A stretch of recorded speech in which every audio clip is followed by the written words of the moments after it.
Oh, buongiorno, buongiorno, buongiorno. Christmas, it's here almost. It's getting very cold. How is winter in your country? I'll tell you how it is in mine. I live in Japan, and here winter is terrible. Why is it terrible? Because the house insulation sucks. Sucks. It's very bad. They don't use like double windows, so it's like always cold, and always there's always like some wind coming in the house. You see that little window that over there, I had to cover that with like a cardboard because of the terrible design. It's like it's a window that closes like this and it opens. Terrible, terrible, very cold. If it's not for the air conditioning, then terrible, terrible. Let's talk about AC Milan though. I'm sure that you have heard about this rumor of Samuele Ricci, midfielder from Torino, being close somewhat to Milan, which is not true. Basically, AC Milan they're thinking to get Samuele Ricci, which is great, all good, but we should have gotten him before he became a thing, right? And according to the newspapers, AC Milan was already looking into him in the previous summer without acting on him at all. So great scouting, great scouting. Let's get him now that it's a lot more expensive, right? So the problem is that let's take a look. So this is Samuele Ricci. I don't know if you have been following Serie A or AC Milan, but is gaining traction, and a lot of teams from Premier League are also interested in this player. I'd be happy to see him in AC Milan, but I don't know because the price is quite steep, and I'm pretty sure that Torino's president Cairo is gonna try to create an auction basically for this player so that he can get a lot of money. So now the current price for Samuele Ricci is 30 millions euros. And that's the starting price, I think, right? So if a Premier League team comes in and offers 40, 50, yeah, AC Milan famously do not participate into auctions. So we're never going to see him in AC Milan. Now 30 millions, it's a lot of money, I think, though, because Samuel Ricci is being good this year, but I don't know if it's worth 30 millions.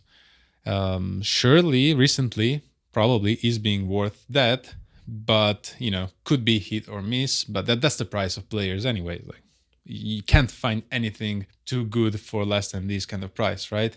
The problem with Torino is that it's really hard to deal with the president. And do you remember Belotti, right? Belotti, AC Milan offered for Belotti 80 million euros. And thank God Kairos said no. Kairos said, no, I want 100 millions. 100 millions for Belotti. Nobody gave 100 millions for Belotti. And then basically, I think he went away for free as a free agent or something.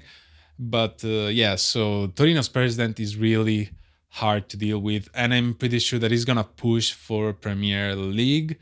We don't know what club. Maybe I heard about Arsenal being interested.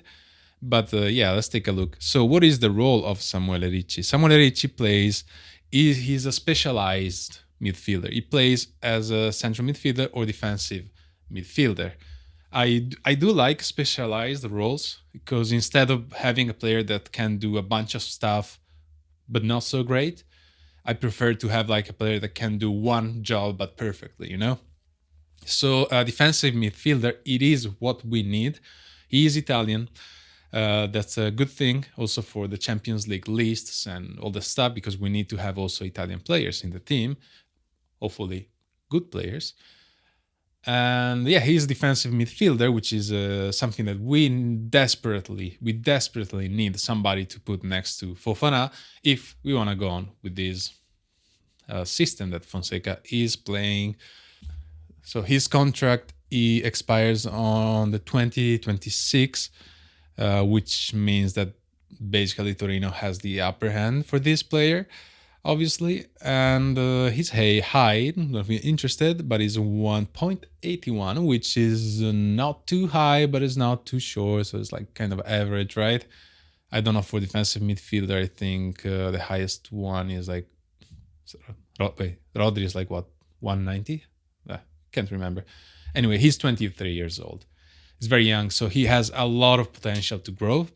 And this kind of profiles is the profile that AC Milan likes, right? Because it's young, has potential, and they could potentially sell him for a lot of money in the future. But they should have bought him this summer instead of being in this situation in AC Milan.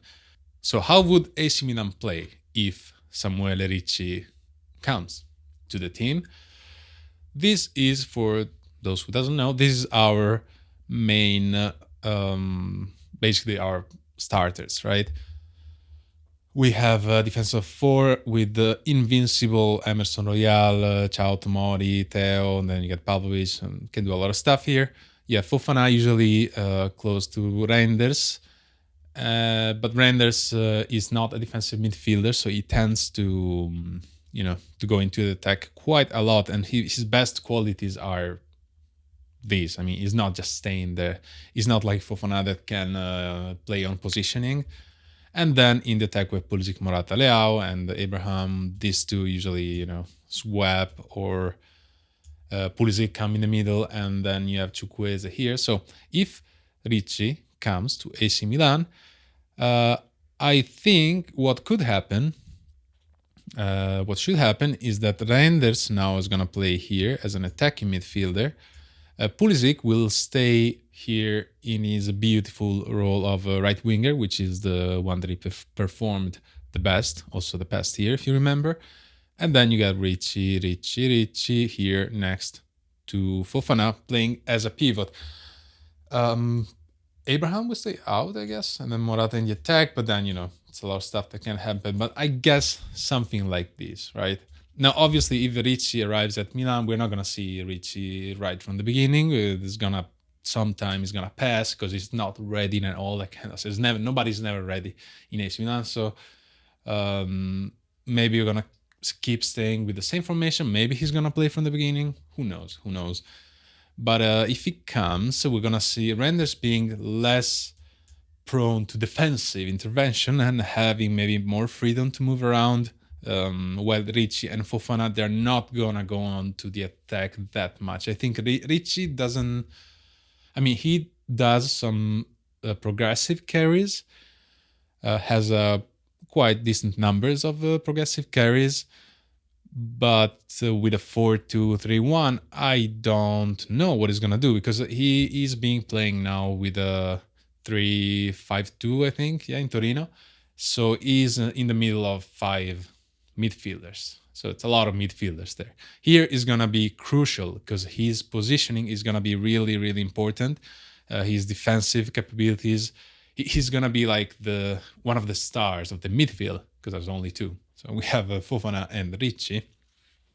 And I would like it. Yeah, I'll be honest. I'd like to have this player in our team, not only because he's Italian, but because I did watch some games of Torino, and Ricci was always good. He plays good. Is not right now. He's not like a top player. He could become a top player in the future. Obviously, he has the potential to do so, but we don't know. We don't know until we see him. We don't know. The main problem is that AC Milan, I'm not sure he's going to spend all those money. So we're just going to go for a 10, 15 to 20 million player. They're going to, this is the offer they're going to make to Cairo. Mr. President, 15 millions. What do you say? And then Cairo is going to say no. And we're going to go on like this until we get some player that it costs like 20 millions and is worse than Ricci. Anyway, I hope we have to fix the defense in the market as well. We have to get a replacement for Theo, even if the rumors say that it's the time of Jimenez, which is like, yeah, kind of late here. And I don't know what. So in the right, I guess we keep this. We stay like this. Ciao Tomori. Pavlovic is not being very convincing in the first half. As showed, has some good, but also some not so good. So yeah, well, that's it. What do you think? Do you hope Ricci